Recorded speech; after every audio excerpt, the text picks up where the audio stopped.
Shalom Bapak Ibu. Ya, kita sudah terhubung dengan Ibu Wahyu. Puji Tuhan, sepertinya masih ada kendala sedikit dengan koneksi. Masih di mute Ibu. Oke, Shalom Ibu Wahyu. Shalom, selamat malam Pak Yusa. Ya, puji Tuhan. Hari ini kita melanjutkan percakapan minggu yang beberapa waktu yang lalu ya Bapak Ibu Saudara. Kalau bulan yang lalu kita sudah membahas tentang Ruth menghadapi pandemi, maka ini kelanjutannya. Ada sesuatu yang menarik yang ingin saya rindu kita semua itu belajar dari Ruth. Apa sih Ruth dan bagaimana dia menghadapi hal-hal yang luar biasa. Nah, sebelum kita mulai lanjutan dari kisah Ruth, maka lebih baik kita akan berdoa. Kita akan berdoa dulu ya Ibu Wahyu. Kita berdoa dulu. Bapa di surga, kami bersyukur pada kesempatan hari ini kami boleh bersama-sama bersekutu melalui media online. Tuhan, tolong setiap bagian dari firman-Mu yang hendak dibedah malam hari ini Tuhan menjadi kekuatan kami untuk mengenal Engkau dan mengenal Tuhan yang berkarya di dalam kehidupan kami. Urapi Ibu Wahyu yang sebentar hendak memaparkan kisah Ruth yang luar biasa dan apa hubungannya dengan kehidupan orang-orang percaya pada saat ini yang boleh membangun seluruh sidang jemaat. Terima kasih Tuhan Yesus, pimpin kami, urapi kami semua. Di dalam nama Tuhan Yesus kami berdoa. Amin. Amin. Tuhan. Bagaimana kabarnya Ibu Wahyu? Puji Tuhan, baik. Hari ini hujan. Luar biasa. Rasa-rasanya juga lama sekali ya gara-gara pandemi PPKM yang semakin hari semakin sepertinya tidak selesai-selesai, tapi puji Tuhan kita masih punya kesempatan menggali kebenaran firman Tuhan. Kali ini saya rindu memang beberapa waktu yang lalu membahas Ruth dari sisi seorang wanita yang apa ya kira-kira saya mau serahkan sepenuhnya ke dalam ke pemaparan dari Ibu Wahyu. Mari silakan Ibu. Baik, terima kasih Pak Yusa buat waktunya. Saya coba untuk belajar tentang Ruth. Ya, saya beri judul renungan tentang Ruth malam hari ini adalah antara divine degree dan free will. Antara divine degree itu adalah ketetapan Tuhan atas manusia, karena kalau kita melihat Ruth itu sesuatu yang menarik. Dan free will adalah ketika Tuhan menciptakan manusia, manusia itu tidak diciptakan seperti robot, tetapi di dalam diri manusia itu ada pikiran, ada perasaan, ada kehendak, ada keinginan. Dan Tuhan memberi kebebasan kepada manusia untuk memilih tindakan apa yang mau dilakukan.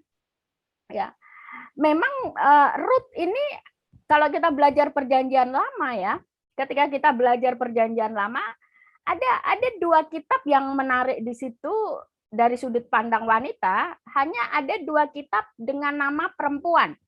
Dan dua-duanya ini sangat menarik. Kenapa? Dua-duanya ini membuat sejarah bagi Israel dan tidak akan pernah dilupakan dalam sejarah Israel. Yang pertama adalah Esther. Esther ini adalah seorang wanita Israel tetapi menikah dengan orang yang bukan Israel gitu. Justru jadi permaisuri, jadi ratu di situ. Dan kebalikannya adalah Ruth. Ruth bukan orang Israel, wanita Moab, tapi kemudian dia menjadi warga negara Israel. Jadi kebalikan. Tapi dua-duanya membawa sejarah tersendiri bagi bangsa Israel. Anggaplah ini adalah sosok wanita yang endingnya kalau kita belajar kitab Ruth kemarin, kitab Ruth itu menceritakan seorang wanita sederhana, seorang wanita biasa, biografi wanita dalam kehidupan sehari-hari, tetapi happy ending gitu ya. Karena kemudian dia menikah dengan Boas ya. Dan setelah dia menikah dengan Boas, dia ini adalah nenek buyutnya Daud gitu. semua orang tentu menginginkan happy ending di dalam kehidupannya, ya. Situasi yang bahagia, entah happy itu mau diterjemahkan apa, boleh saja diterjemahkan keluarga yang bahagia, pekerjaan yang baik, hidup yang nyaman dan sebagainya. Pertanyaannya kemudian, apakah Ruth ini yang happy ending itu memang sudah ditetapkan oleh Tuhan untuk dia memang memiliki kehidupan yang happy ending, dan dia menjadi nenek moyangnya Tuhan Yesus dari silsilah Yusuf? Apakah itu divine degree, rancangan Tuhan atas kehidupan Ruth, ataukah itu adalah free will-nya Ruth, ya, kehendak bebasnya Ruth di situ? Artinya Ruth melakukan hal-hal yang membuat dia kemudian menikah dengan Boaz, gitu. Ini satu hal yang perlu perenungan kita. Nah, saya mendapat jawaban di situ sebelum kita masuk Ruth. Saya mau baca Roma 8 ayat 28, itu berkata begini. Kita tahu sekarang bahwa Allah turut bekerja dalam segala sesuatu untuk mendatangkan kebaikan bagi mereka yang mengasihi Dia, yaitu bagi mereka yang terpanggil sesuai dengan rencana Tuhan. Di dalam Alkitab bahasa Indonesia sehari-hari lebih mudah pemahamannya, dikatakan kita tahu bahwa Allah mengatur segala sesuatu sehingga menghasilkan yang baik untuk orang-orang yang mengasihi Dia dan yang dipanggilnya sesuai dengan rencananya. Jadi memang ada dua sisi dalam kehidupan semua orang, termasuk Ruth. Ada sisi divine degree, ada sisi ketetapan Tuhan, rencana Tuhan di dalam hidupnya, dan ada sisi free will-nya manusia. Persoalannya adalah kehendak bebasnya manusia, pilihan untuk melakukan sebuah tindakan di dalam diri manusia itu harus pilihan yang seperti apa gitu.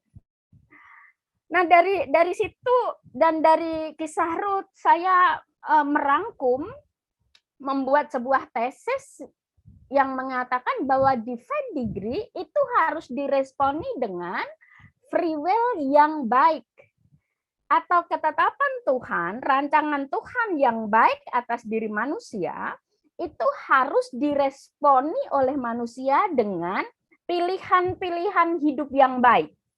Itu yang membuat Ruth menjadi happy ending. Itu yang membuat Roma 8 ayat 28 tadi, Allah turut bekerja untuk mendatangkan kebaikan. Kalau kita lihat di dalam Kamus Besar Bahasa Indonesia itu definisi berkat adalah segala sesuatu yang mendatangkan kebaikan. Kalau saya boleh sederhanakan Roma 8 ayat 28, Allah turut bekerja dalam berkat, atau Allah mendatangkan berkat bagi siapa? Bagi orang yang terpanggil, ada rencana Tuhan, dan orang yang mengasihi Dia, ada free will, pilihan free will untuk melakukan sebuah kebaikan. Dan Ruth ada di situ. Ruth meresponi ketetapan Tuhan yang ada di dalam dirinya dengan free will yang tepat, gitu. Jadi begini, Tuhan sudah menetapkan sesuatu di dalam diri Ruth.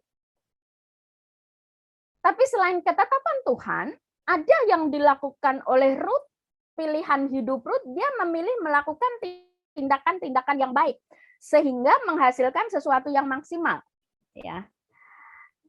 Ketetapan Tuhan atas Ruth apa? Yang pertama saya mau menjelaskan tentang ketetapan Tuhan atas diri Ruth. Saudara, sebetulnya master plan besar Tuhan di dalam Alkitab itu adalah Tuhan menghendaki agar semua orang itu diselamatkan. Ketika manusia jatuh di dalam dosa, Kejadian 3 ayat 15, Tuhan sudah merencanakan bahwa manusia akan selamat gitu. Dan di dalam 2 Petrus itu sangat jelas dikatakan bahwa Tuhan tidak lalai menepati janjinya, sekalipun orang menganggapnya sebagai kelalaian, tetapi Ia sabar terhadap kamu. Bagian B, karena Ia menghendaki supaya jangan ada yang binasa, melainkan supaya semua orang berbalik dan bertobat. Jadi master plan Tuhan itu adalah untuk semua orang. Tuhan tidak memisahkan apakah dia orang Yahudi atau non-Yahudi, apakah dia suku Israel atau di luar Israel, tetapi semuanya itu akan diselamatkan oleh Tuhan. Dan rencana Tuhan itu digenapi melalui Tuhan Yesus. Yohanes 3 ayat 16. Ya, Yohanes 3 ayat 16, siapapun yang percaya kepada Yesus sebagai juru selamat, dia akan menerima keselamatan itu. Dan Yesus itu, Tuhan Yesus ditetapkan atau dinubuatkan oleh Samuel di dalam 2 Samuel 7 ayat 12 sampai 16 bahwa Tuhan Yesus itu akan lahir dari keturunan Daud secara jasmani. Ya, itu jauh-jauh hari sudah dikatakan bahwa dari keturunan Daudlah akan lahir penyelamat itu. Dan di dalam silsilah Yesus di dalam Matius 1 ayat 1 sampai 6 di sana jelas. Inilah silsilah Yesus Kristus anak Daud. 2 Samuel tadi, nubuatan tadi sudah digenapi di situ. Ini silsilahnya. Saya lompat ke ayat yang kelima. Salmon memperanakan Boas dari Rahab. Memperanakan Obed dari Rut. Obed memperanakan Isai. Isai memperanakan Daud. Di situ ada nama Rut di situ. Kalau kita perhatikan Matius 1 itu silsilah perikop pertama, silsilah Tuhan Yesus itu menarik. Karena ada 5 wanita, 4 apa 5 wanita yang penuh kontroversi. Tapi dimuat semua di situ. Salah satunya adalah Rut. Rut ini bukan orang Israel, bukan. Sebetulnya ya kalau kita berpikir logika bisa saja Boas mengambil istri orang lain, bisa saja, kenapa mesti Rut gitu. Tetapi sebetulnya Tuhan mau berkata begini, bahwa keselamatan itu bukan hanya untuk orang Israel saja. Keselamatan itu untuk semua orang, tidak membedakan. Dan rencana penyelamatan itu di dalam perjanjian lama, penggenapan rencana penyelamatan itu Tuhan sudah mau menunjukkan bahwa aku pun bisa menggenapi rancanganku melalui orang selain orang Israel. Maka Rut di situ yang dipilih Tuhan. Rut adalah wanita Moab, tapi dia ditetapkan di situ untuk menjadi nenek buyutnya Daud. Ada divine degree Tuhan di situ. Kepada kita juga kalau saya tarik pesannya kepada kita, sebetulnya saudara di dalam diri kita juga ada ketetapan Tuhan atas diri kita, ada rancangan Tuhan atas diri kita, ada divine degree Tuhan atas diri kita. Karena kenapa? Tuhan itu bukan Tuhan itu bukan Tuhan yang iseng gitu. Menciptakan Pak Yusa enggak ada tujuannya, bukan. Ya. Menciptakan seseorang kemudian ya udah biar lahir saja, nanti dia besar mau jadi apa terserah. Tetapi Tuhan itu segala sesuatu sudah dirancang Tuhan. Ketika dia menciptakan seseorang, dia itu punya tujuan gitu. Ada rencana atas diri orang itu yang ditetapkan Tuhan. Itu berlaku untuk semua orang. Kepada kita juga. Dan rancangan Tuhan di dalam Yeremia 29 ayat yang ke-11 adalah demikianlah firman Tuhan. Saya langsung ke bagian akhir, yaitu rancangan damai sejahtera dan bukan rancangan kecelakaan untuk memberikan kepadamu hari depan yang penuh harapan. Rencana Tuhan atas hidup manusia itu ada. Karena Tuhan itu bukan Allah yang iseng. Asal menciptakan nggak tahu tujuannya, bukan. Jadi ada planning atas setiap diri manusia. Dan planning itu adalah dia membentuk manusia. Agar manusia itu memiliki hari depan yang baik, menjadi sesuatu yang baik. Ya, itu dari sisi Tuhan. Nah, rencana Tuhan itu akan maksimal akan terjadi secara maksimal ketika free will manusia itu memilih sesuatu yang baik gitu. Karena ketika Tuhan merencanakan sesuatu atas manusia, menciptakan, Tuhan itu tidak membentuk kita seperti robot yang ketika disuruh ke kanan, ke kiri, ke kiri. Tetapi Tuhan itu memberikan kehendak bebas, memberikan pikiran, memberikan perasaan, memberikan pilihan-pilihan. Terserah you mau apa gitu. Hanya kalau kita mau menikmati apa ketetapan Tuhan itu secara maksimal, maka harus free will kita itu harus diarahkan kepada sesuatu yang baik. Ini yang dikerjakan Ruth. Ya. Ruth memiliki free will, dan free will-nya Ruth adalah Ruth memilih tindakan-tindakan yang baik di dalam hidupnya. Apa itu? Yang pertama, Ruth adalah wanita Moab, tetapi dia memilih untuk bertobat. Rut 1 ayat 16 sampai 17. Nah, di sana dikatakan bahwa Rut 1 ayat 16 sampai 17, tetapi kata Rut, janganlah deksa aku meninggalkan engkau dan pulang dengan tidak mengikut engkau. Sebab kemana engkau pergi, ke situ jugalah aku pergi. Di mana engkau bermalam, di situ jugalah aku bermalam. Bangsamulah bangsaku, Allahmulah Allahku. Di mana engkau mati, aku pun mati di sana. Dan di sanalah aku dikuburkan. Beginilah kiranya Tuhan menghukum aku, bahkan lebih lagi daripada itu. Jikalau sesuatu apapun memisahkan aku dari engkau, selain daripada maut. Ruth ini wanita biasa.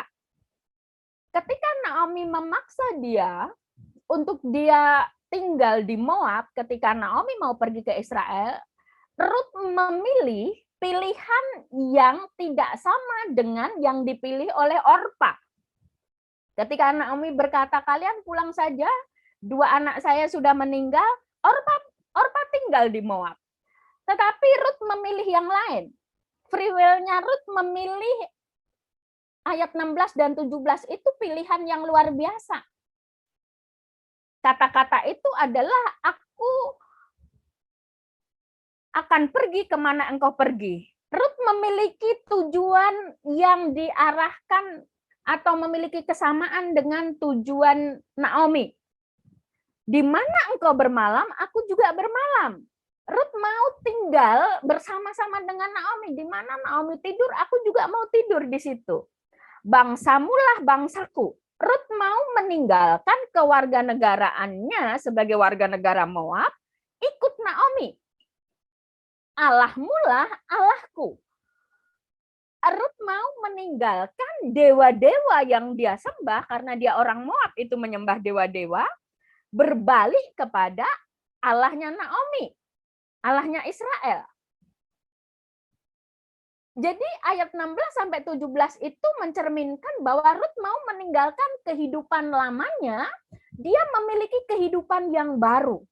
Dia tinggalkan, sekalipun tidak mudah, karena yang dia ikut itu Naomi. Naomi tidak lagi kaya waktu itu, kita sudah bahas kemarin itu. Naomi tidak lagi kaya, Naomi janda, sudah janda, nggak punya suami, ya janda nggak punya suami, ya nggak punya anak laki-laki gitu. Yang kalau menurut budaya Israel ketika Ruth janda harusnya saudara laki-laki dari suaminya bertanggung jawab gitu, mengambil dia menjadi istri sehingga tidak menjadi janda. Naomi sudah nggak punya apa-apa, tetapi Ruth mau tinggalkan, ikut Naomi. Dia bertobat, meninggalkan kehidupan lama menuju kepada kehidupan baru. Dan free will kedua, kehendak bebas Ruth kedua, dia arahkan kepada sesuatu yang baik, terlihat di ayat yang ke-11 dari Ruth pasal 2.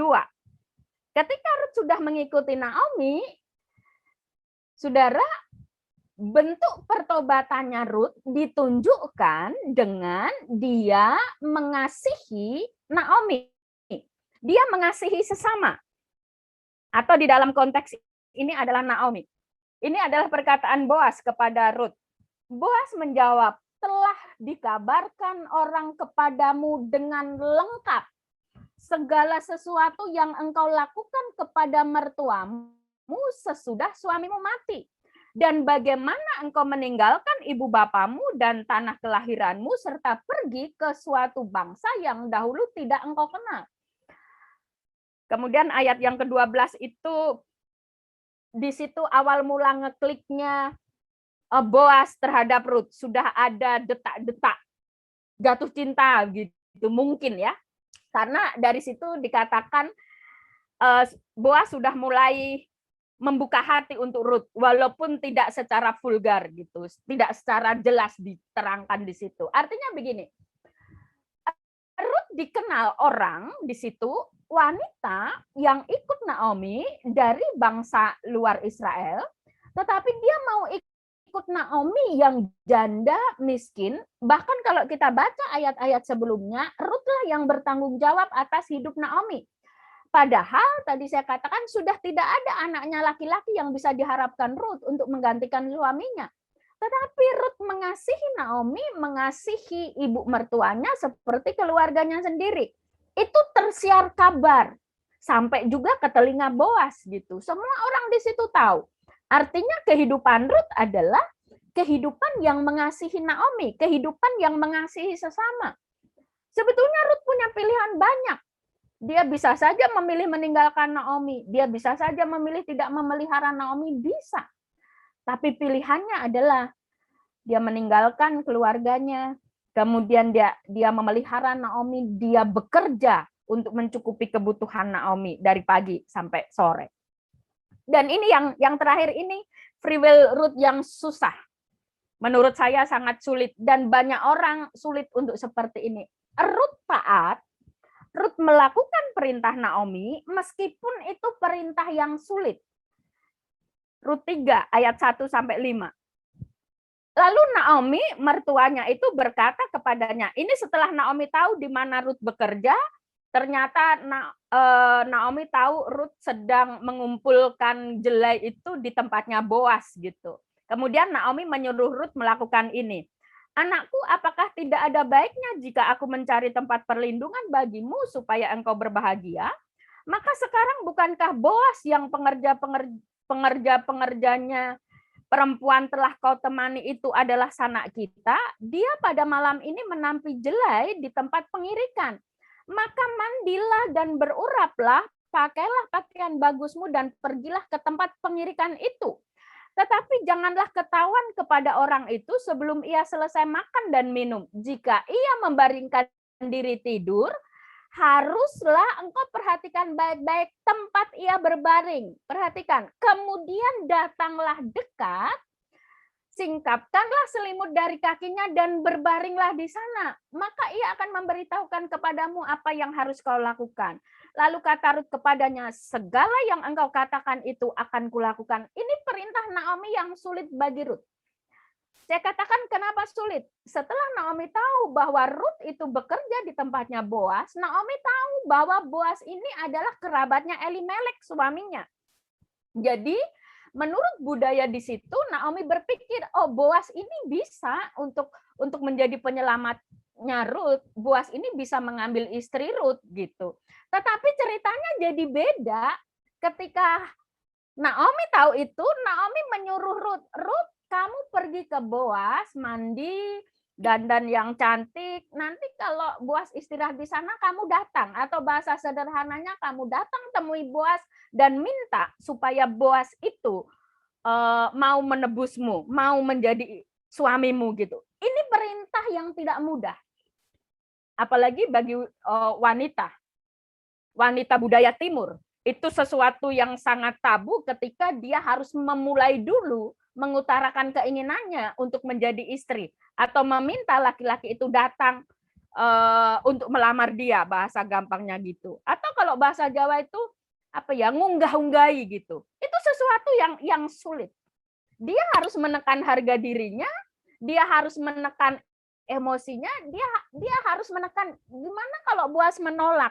Aku kan orang miskin, sudah miskin aku janda, sudah janda aku bukan orang Israel. Bisa saja Boas menertawakannya. Tetapi yang dilakukan Ruth ayat yang kelima, segala yang yang engkau katakan itu akan kulakukan. Dan di dalam kisah itu Ruth melakukan apa yang dilakukan Naomi, apa yang diperintahkan Naomi. Ruth taat meskipun tidak mudah.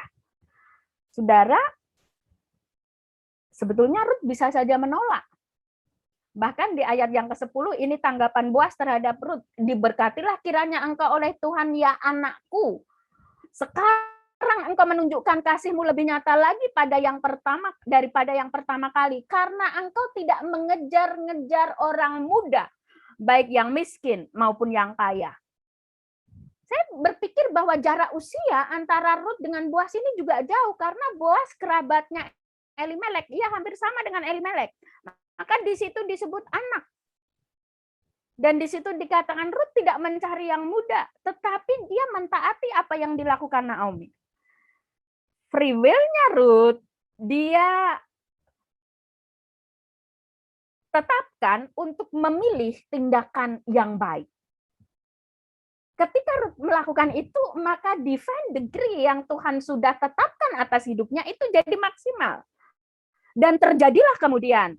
Endingnya adalah kemudian mereka menikah. Dan ketika mereka menikah, itu kemudian Ruth dan Boas memperanakkan Obed. Dan dia kemudian memperanakkan Isai, kemudian Daud, dan dalam silsilah itu kemudian turunan dari Yusuf, suami Maria adalah Tuhan Yesus. Saudara, di dalam hidup kita adalah Tuhan sudah tetapkan sesuatu. Tetapi ketetapan Tuhan itu akan maksimal di dalam hidup kita ketika kita responi itu dengan free will yang tepat, dengan tindakan yang baik, tindakan yang tepat. Mungkin kita, ya konteks saya misalnya menjadi seorang hamba Tuhan, saya Pak Yusa dan lain, kita sudah ditetapkan menjadi hamba Tuhan. Tetapi ketika tidak memiliki free will yang baik, tidak memiliki pilihan tindakan yang baik, yang harusnya misalnya kita menjadi hamba Tuhan yang dipakai Tuhan dengan nilai 9 misalnya gitu. Tetapi ketika free will kita memilih atau menetapkan kita memilih yang tidak baik, sama-sama hamba Tuhan. Tapi bisa jadi nilai kita 5. Tidak sampai 9, padahal sebetulnya Tuhan tetapkan 9. Ayat terakhir yang saya mau sampaikan, Efesus 2 ayat yang ke-10. Karena kita ini buatan Allah, diciptakan dalam Kristus Yesus untuk melakukan pekerjaan yang baik. Yang dipersiapkan Allah sebelumnya. Ada planning Tuhan di situ. Pekerjaan baik itu dipersiapkan Allah. Tuhan mau supaya kita hidup di dalamnya. Tuhan mau supaya kita hidup dalam rencana Tuhan. Di dalam diri kita ada kehendak bebas kita. Dan kehendak bebas kita, Tuhan mau supaya kehendak bebas kita itu ada di dalam rencana Tuhan. Yaitu sesuatu yang baik. Jadi belajar tentang Ruth, Ruth memang ditetapkan oleh Tuhan, tetapi Ruth juga memiliki pilihan hidup tindakan-tindakan yang baik. Kepada kita, Tuhan sudah planningkan sesuatu kepada kita. Dan kita akan maksimal di situ ketika kita meresponinya dengan tindakan yang baik. Saya kira itu yang saya bisa bagikan, Pak Yusa. Oke, puji Tuhan. Terima kasih Bu Wahyu buat sharing firman Tuhan malam hari ini. Hal yang luar biasa. Sama-sama. Jadi kalau saya boleh bertanya, berarti ini saya tidak mewakili diri saya saja, tapi mewakili jemaat. Beberapa jemaat pasti pernah bertanya-tanya, entah karena saya bukan perempuan, saya tidak mewakili. Oke lah, saya mewakili lah, maaf ya, agak belibet. Nah, jadi Ruth itu bukan karena terpaksa dia sebagai perempuan harus mengikuti adat untuk menerima Boas, tapi memang ada free will-nya yang dia lakukan gitu ya. Apakah pandangan ini salah atau bagaimana? Ya, jadi sebagai seorang wanita, khususnya Ruth, kalau menurut saya Tuhan memang sudah rancangkan Ruth menjadi istri Boas gitu. Itu sudah dirancangkan. Untuk apa? Tuhan mau tunjukkan bahwa rencanaku itu terjadi, aku mau bisa pakai siapapun gitu, tidak harus orang Israel. Itu nomor satu rencana Tuhan ya. Jadi siapapun bisa aku pakai untuk menggenapi rencanaku, dan dalam hal ini aku mau pakai Ruth gitu. Dan ketika divine degree-nya Tuhan itu mau dilakukan, Ruth ini dia di dalam dirinya itu sudah punya free will, pilihan hidup yang baik. Dia anak yang penurut menurut saya, gitu. Jadi saya kira dia tidak terpaksa, dia tidak terpaksa melakukan itu, tetapi dia menunjukkan kasihnya ketika dia sudah bertobat, kemudian dia menunjukkan kasihnya kepada Naomi. Kasih itu ditunjukkan dengan dia mengikuti perintah Naomi. Dia nggak terpaksa. Karena dari sejak awal Ruth ini sudah menunjukkan wanita yang baik. Dia mau mengikut Naomi. Salah satunya menurut saya adalah karena dia dalam tanda petik ya melihat Naomi sendiri. Tidak punya siapa-siapa. Sudah tua, nggak punya apa-apa. Perlu ditolong. Akhirnya Ruth, sekalipun dia orang Moab, punya sikap hati yang sudah baik, dia pilih untuk mengikut Naomi. Jadi dia nggak terpaksa.